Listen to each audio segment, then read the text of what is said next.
19th November 1942. 150 kilometers northwest of Stalingrad, Soviet Union. Romanian Lieutenant Alexandru Popescu pressed his frozen fingers against the trench wall, trying to feel anything beyond the numbing cold. The pre-dawn darkness was absolute, oppressive, the kind of darkness that makes men question whether the sun will ever rise again. Then, at precisely 0730 hours, the world erupted. The ground beneath Popescu's feet convulsed as if the earth itself had been struck by a titanic hammer.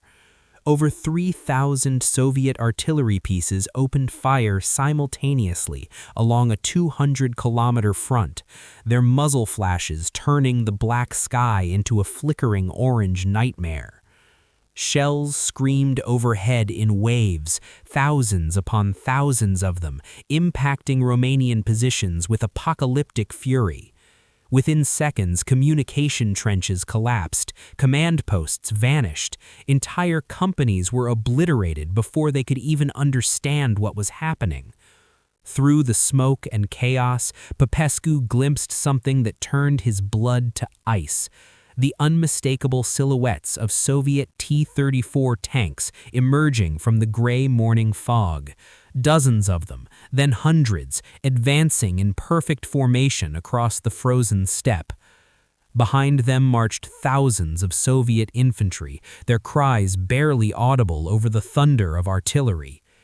In that terrible moment, Popescu understood with absolute clarity that he was witnessing the beginning of something catastrophic, not just for his own unit, but for the entire German 6th Army fighting 60 kilometers to the southeast in the ruins of Stalingrad. The trap was closing, and 290,000 men were about to be caught inside it. Before we continue, don't forget to subscribe for more untold stories from the Second World War, stories of strategy, deception, and the turning points that changed history forever. Where are you watching from today? And if you'd been a Soviet commander planning this operation, could you have kept such a massive offensive secret from German intelligence? To understand how the Soviets managed to trap Hitler's entire army at Stalingrad, we must first understand the strategic situation in autumn 1942. Operation Barbarossa, Germany's invasion of the Soviet Union, had begun on 22 June 1941 with overwhelming force. 3 million troops, 3,600 tanks, and 2,700 aircraft, constituting the largest military invasion in human history. The Wehrmacht had driven deep into Soviet territory, conquering vast areas and inflicting catastrophic casualties. But Moscow hadn't fallen. The Soviet capital, besieged through the winter of 1941-42, had held firm. The Red Army, though bloodied, remained unbroken. For 1942, Adolf Hitler redirected German strategy southward. Operation Blue would capture the oil fields of the Caucasus, the petroleum that fueled Stalin's war machine. Without oil, Soviet tanks would become immobile monuments, and aircraft would never leave the ground. But securing the oil fields required controlling the flanks along the Don and Volga rivers, and sitting squarely on the Volga was Stalingrad, an industrial city of 400,000 people, bearing the name of Hitler's greatest ideological enemy. By August 1942, General Friedrich Paulus and his 6th Army had reached Stalingrad. The subsequent battle for the city became a grinding urban nightmare that consumed divisions in savage street fighting. German forces, accustomed to mobile warfare across open steppes, found themselves locked in brutal close-quarters combat where all their tactical advantages evaporated. Every building became a fortress, every street a killing ground. The Soviets called it a battle of rats, and while the world's attention focused on the dramatic struggle in Stalingrad's ruins, something far more significant was happening behind Soviet lines, something that would trap the entire German 6th Army and change the course of the war. The architect of this trap was General Georgy Zhukov, Stalin's most capable military strategist and the man who had saved Moscow in 1941. By September 1942, while German forces ground forward through Stalingrad's factories and apartment blocks, Zhukov was planning something audacious: Operation Uranus, a massive double envelopment that would encircle not just the German forces in Stalingrad, but the entire 6th Army and portions of the 4th Panzer Army, over 290,000 Axis soldiers.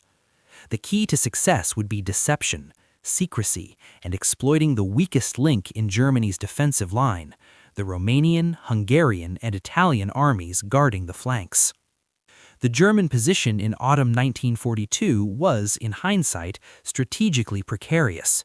The 6th Army had driven a deep salient towards Stalingrad, creating an elongated front that stretched for hundreds of kilometers.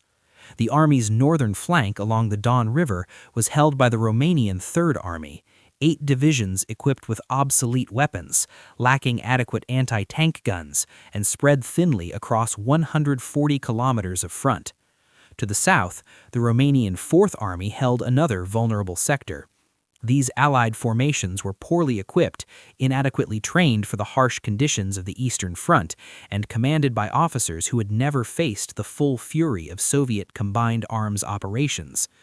German high command was aware of these weaknesses, but dismissed them as acceptable risks. Intelligence reports indicated Soviet forces opposite the Romanian positions, but German analysts consistently underestimated Soviet capabilities. The prevailing belief was that the Red Army, after suffering catastrophic losses in 1941 and 1942, lacked the strength for a major offensive. This was the first catastrophic miscalculation. General Zhukov understood that the Romanian sectors were the Achilles heel of the entire German position. Throughout October and early November 1942, while German forces fought desperately to capture the last Soviet-held pockets in Stalingrad, Zhukov orchestrated one of the largest covert military buildups in history. The scale was staggering. Over 1 million troops, 13,500 artillery pieces, 900 tanks, and 1,400 aircraft were secretly concentrated north and south of Stalingrad. The forces were assembled in forests, ravines, and behind Maskirovka, elaborate camouflage and deception measures designed to hide the buildup from German reconnaissance. The Soviet deception plan was masterful. Dummy tanks and artillery positions were constructed in areas away from the actual concentration zones. Radio silence was enforced on attacking units, while fake radio traffic simulated normal defensive operations. Troop movements occurred only at night. Vehicles were camouflaged with white paint to blend with the snow-covered landscape. Even within the Soviet command structure, only a handful of senior officers knew the full scope of the operation. Lower-ranking commanders received orders only at the last possible moment to prevent security leaks. German intelligence detected some Soviet activity. Reconnaissance flights spotted troop concentrations, and prisoner interrogations yielded fragments of information, but the pieces never coalesced into a coherent picture. German commanders in Stalingrad focused obsessively on capturing the final Soviet-held sectors of the city, dismissed warnings as Soviet desperation or diversionary tactics. General Paulus, methodical and cautious, was so fixated on the battle and the ruins that he paid insufficient attention to his vulnerable flanks. Hitler, thousands of kilometers away at his Wolf's Lair headquarters, refused to believe the Soviets could mount a major offensive. This was the second catastrophic miscalculation. The trap was set with meticulous precision. The northern pincer of Operation Uranus would be delivered by the southwestern front under General Nikolai Vachetin and the Don front under General Konstantin Rokossovsky. Together, they commanded approximately 400,000 troops, 4,000 artillery pieces, and 500 tanks. Their mission? Smash through the Romanian 3rd Army and drive southeast toward Kalach on the Don, a town 50 kilometers west of Stalingrad that sat astride the crucial Don River crossing. The southern pincer would be delivered by the Stalingrad front under General Andrei Yeremenko, comprising approximately 340,000 troops, 4,000 artillery pieces, and 400 tanks. Their mission?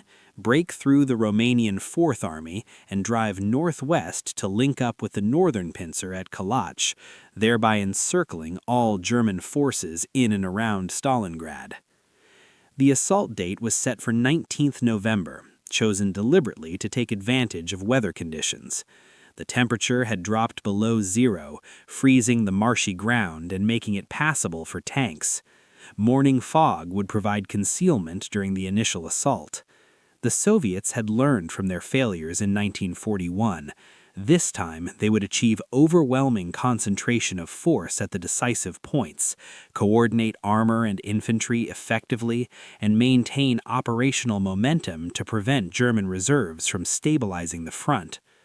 At 0730 hours on 19th November, the northern assault began with an 80-minute artillery bombardment of unprecedented intensity.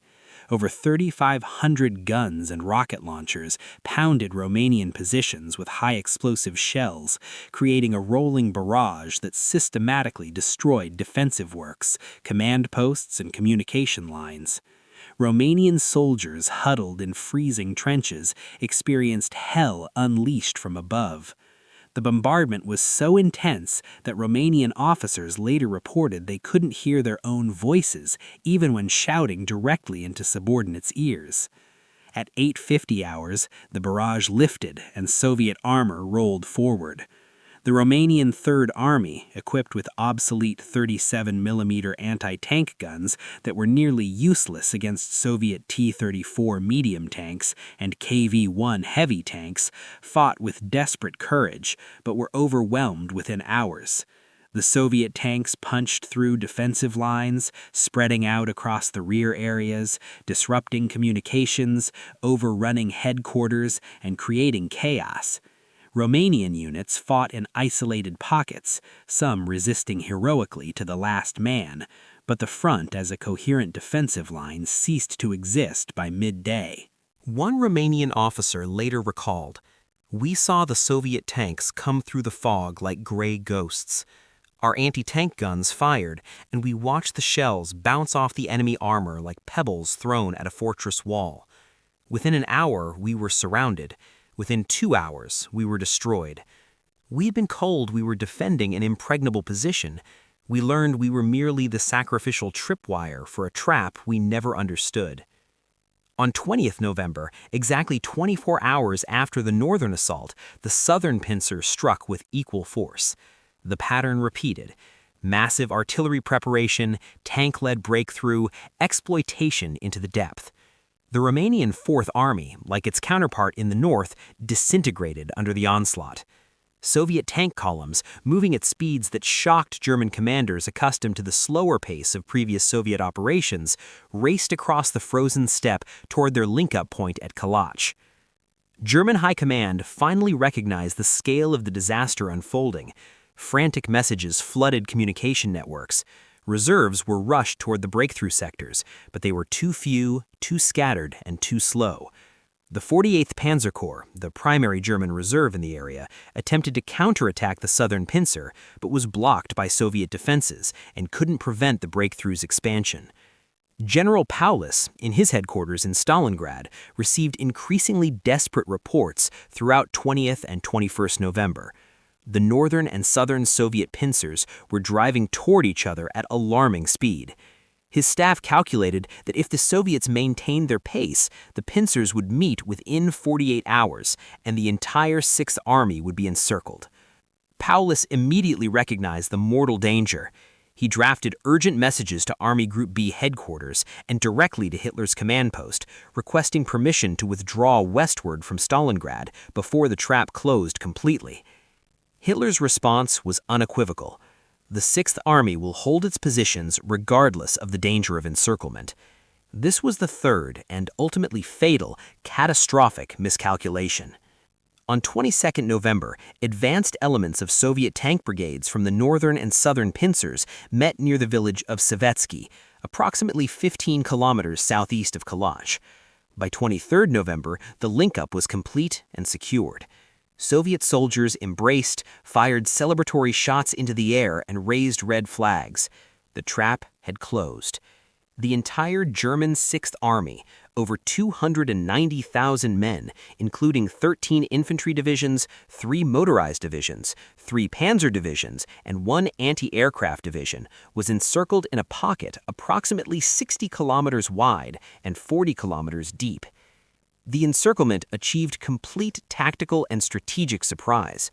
German units inside the pocket were still engaged in fierce combat in Stalingrad's ruins when they learned their supply lines had been cut. Many initially dismissed the reports as exaggerated or temporary. Surely German mobile reserves would counterattack and break the encirclement within days. This belief persisted even as Soviet forces consolidated their positions and began building defensive lines facing both inward toward the trapped Germans and outward to repel the inevitable German relief attempts. How did the Soviets achieve such a complete and devastating surprise? The answer lies in a combination of factors that together created one of the war's most successful military deceptions and operational plans. First, the Soviets had learned from their catastrophic failures in 1941. The Red Army that launched Operation Uranus was fundamentally different from the Red Army that had been nearly destroyed by Operation Barbarossa. Soviet commanders had studied German tactics, learned from their mistakes, and developed doctrine that emphasized operational art, the level of warfare between tactics and strategy that focuses on sequencing operations to achieve strategic objectives. Zhukov and his fellow commanders understood that breakthrough alone wasn't enough.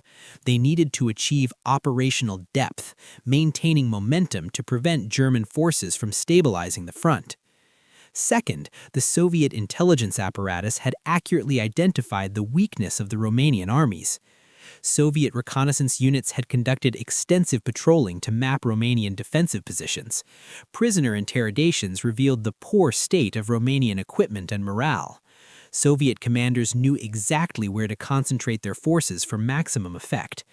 This intelligence advantage was compounded by German intelligence failures, the systematic underestimation of Soviet capabilities that led German commanders to dismiss warnings.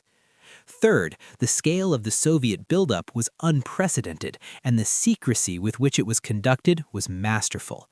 Moving over 1 million troops, 13,500 artillery pieces, and 900 tanks into position without alerting German intelligence required extraordinary operational security. The Maskurovka measures, camouflage, deception, radio silence, night movement, were executed with discipline that would have seemed impossible based on the Red Army's performance in 1941. Fourth, German strategic focus was elsewhere.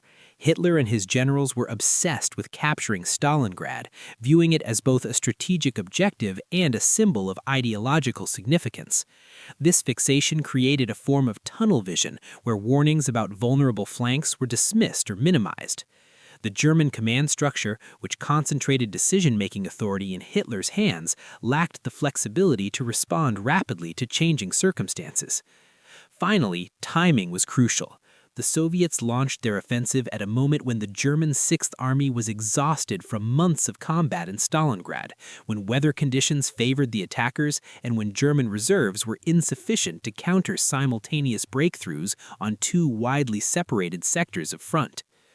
One Soviet staff officer later wrote, "Operation Uranus succeeded not because of any single brilliant decision, but because everything aligned perfectly. The intelligence was accurate, the deception worked, the troops were trained and motivated, the commanders understood their missions, the logistics supported the operation, and the enemy made every mistake we hoped they would make. It was the convergence of all these factors that created the conditions for complete victory." The immediate aftermath of the encirclement was chaos and confusion on the German side, grim satisfaction on the Soviet side. Inside the pocket, German commanders struggled to understand their situation. Was this a temporary disruption or a complete encirclement? Could the Luftwaffe supply the trapped forces? Would relief columns break through quickly? These questions dominated discussions at Sixth Army headquarters in the days following the trap's closure. General Paulus, ever the methodical staff officer, calculated the army's supply requirements, approximately 500 tons of supplies per day. Food, ammunition, fuel, medical supplies would be needed to sustain operations and maintain combat effectiveness. He immediately radioed this information to higher headquarters, along with renewed requests for permission to attempt a breakout while German mobile forces still possessed fuel and ammunition. Reichsmarschall Hermann Göring, commander of the Luftwaffe and one of Hitler's closest confidants, made a catastrophic promise that sealed the Sixth Army's fate. He assured Hitler that the Luftwaffe could deliver 500 tons of supplies daily by air, sustaining the trapped army until relief forces broke the encirclement. It was a reckless promise based on wishful thinking rather than logistical reality. The Luftwaffe possessed approximately 750 Junkers Ju-52 transport aircraft across all fronts, many already committed to other operations. The nearest German airfields were over 200 kilometers from Stalingrad. Soviet anti-aircraft defenses were formidable. Winter weather would ground aircraft for days at a time. Experienced Luftwaffe logistics officers knew the airlift was impossible, but their warnings were dismissed. Hitler, believing Göring's promise and unwilling to abandon the symbolic prize of Stalingrad, issued his fateful order on 24 November. The Sixth Army will hold its positions and await relief from outside. Supply will be maintained by air. This order condemned 290,000 men to death or captivity. The airlift began on 25 November and immediately proved inadequate. On the first day, only 22 transport aircraft reached the pocket, delivering approximately 30 tons of supplies, 1/16 of the required amount. Soviet fighters, Yak-1s, La-5s, and P-39 Airacobras provided under Lend-Lease hunted German transports mercilessly. Anti-aircraft fire from Soviet 37mm and 85mm guns turned approach corridors into death traps. Blizzards and fog grounded aircraft for days at a time. Throughout the encirclement, the airlift would average approximately 100 tons per day, 1/5 of requirements. The Sixth Army began to starve. Meanwhile, Soviet forces tightened their grip. The outer encirclement ring, facing outward to repel German relief attempts, was strengthened with anti-tank positions, minefields, and infantry strongpoints. The inner ring, facing inward toward the trapped Germans, was similarly fortified. Soviet artillery began systematically pounding German positions.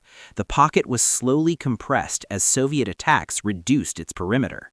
Field Marshal Erich von Manstein, one of Germany's most capable commanders, was given command of the newly formed Army Group Dawn with orders to break the encirclement.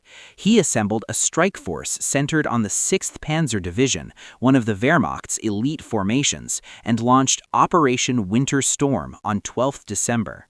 The relief force smashed through Soviet defensive lines and advanced rapidly towards Stalingrad, covering over 40 kilometers in the first few days. By 19th December, Manstein's spearhead had reached the Mishkova River just 48 kilometers from the pocket's perimeter, close enough that Sixth Army radio operators could communicate directly with the relief force. This was the moment of maximum danger for the Soviets. If Paulus ordered a breakout to meet Manstein's advancing forces, a significant portion of the Sixth Army might escape the trap. Manstein sent urgent messages to Paulus. Begin breakout operation immediately. We cannot advance further. The opportunity is now or never. But Paulus hesitated. Hitler had explicitly ordered him to hold Stalingrad. A breakout would require abandoning the city and all heavy equipment. Paulus requested permission from Hitler to execute the breakout. Hitler's response was unequivocal. The Sixth Army will remain in position. Days passed as Paulus waited for authorization that never came. Soviet reserves counterattacked Manstein's relief force with overwhelming strength. The 6th Panzer Division, exhausted by continuous combat and running low on fuel, couldn't advance further. On 23 December, Manstein ordered a withdrawal. Operation Winter Storm had failed. The window of opportunity closed. Inside the pocket, when news of the relief forces' withdrawal reached the troops, morale collapsed. Many soldiers wept openly. They had been 48 kilometers from salvation, and Hitler's obstinacy had condemned them. The Soviets had anticipated and prepared for the relief attempt. Zhukov had positioned strong reserves precisely where German doctrine dictated a relief thrust would come. Soviet commanders, learning from German tactics, used mobile defense, allowing German forces to penetrate, then counterattacking their flanks and supply lines. The relief operation, which might have succeeded if launched immediately after the encirclement, failed because the delay had given the Soviets time to prepare impregnable defenses.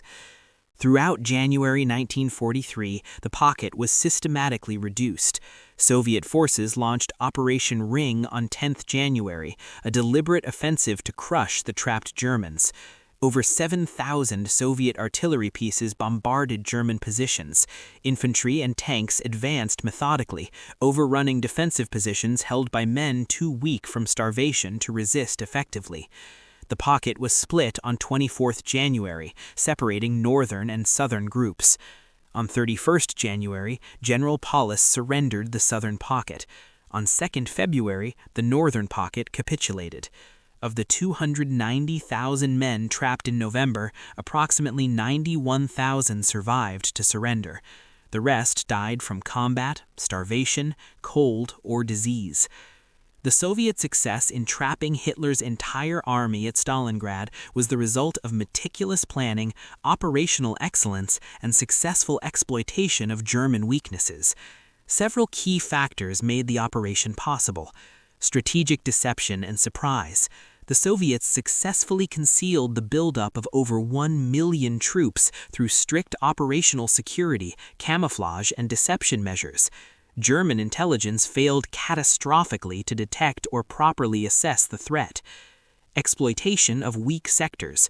The Soviets correctly identified the Romanian armies as the weakest link in the German defensive line and concentrated overwhelming force against them.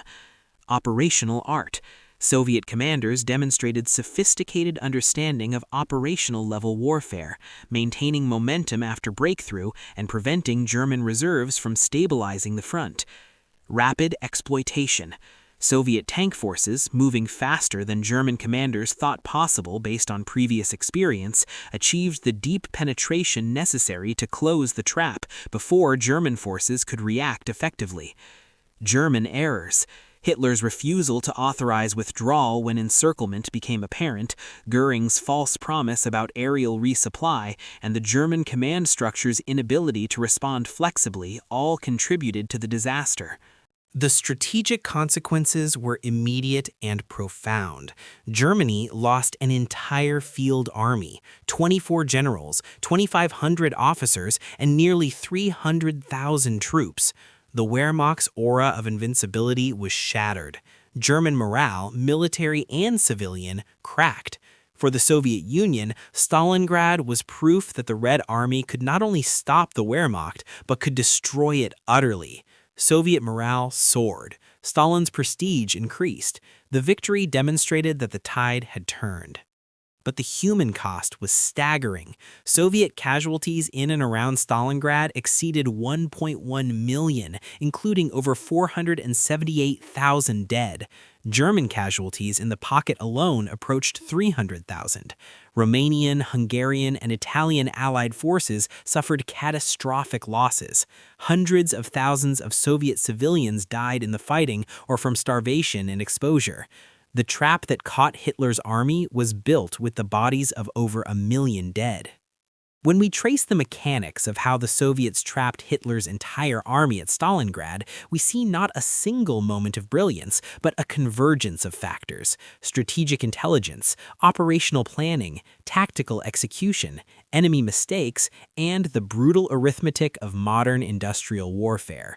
The trap succeeded because Soviet commanders learned from their catastrophic defeats of 1941, because they correctly identified German vulnerabilities, because they achieved complete surprise, and because German leadership made every possible error when confronted with the crisis.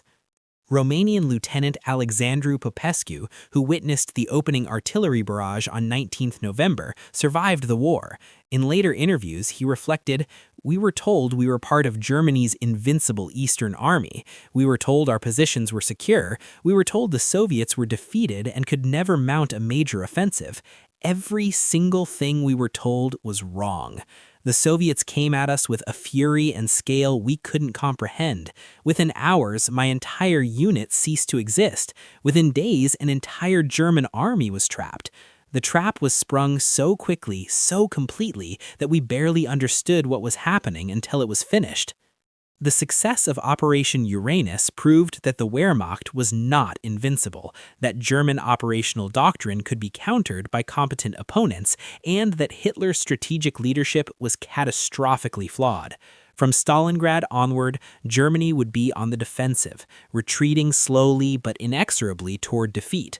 The trap that closed on 23 November 1942 didn't just destroy the Sixth Army, it shattered German illusions and fundamentally altered the trajectory of World War II.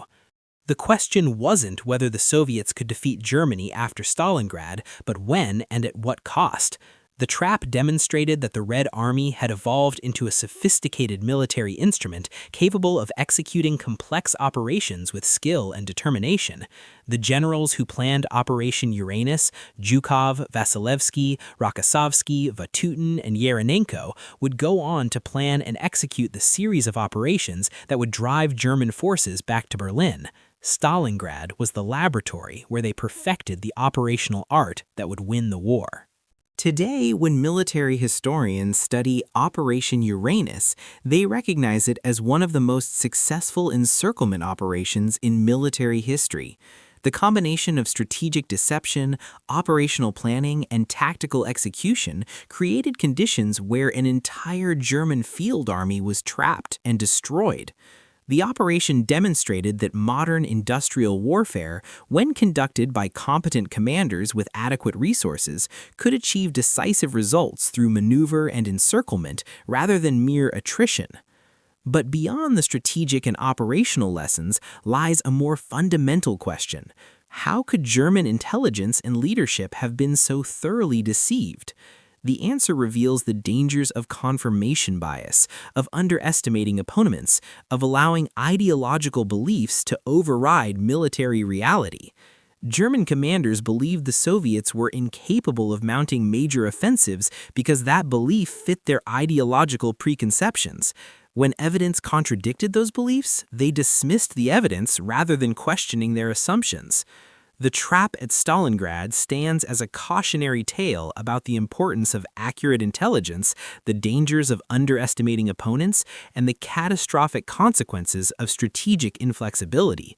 It reminds us that wars are won not just through courage or tactics, but through clear-eyed assessment of reality, adaptation to changing circumstances, and leaders who prioritize military necessity over ideological obstinacy.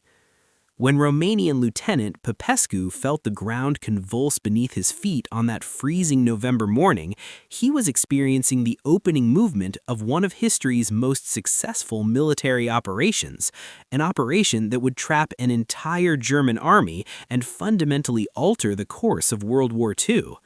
The trap was sprung with precision, maintained with determination, and closed with finality, and 290,000 German soldiers, along with their Romanian, Italian, and Hungarian allies, paid the price for their leaders' catastrophic miscalculations. But while the Soviets sprang their trap at Stalingrad, American forces were preparing for their own decisive operation, one that would test Allied planning, logistics, and courage in ways never before attempted. Join us next time as we uncover the story of Operation Overlord, D-Day, the largest amphibious invasion in history, and the beginning of the end for Nazi Germany.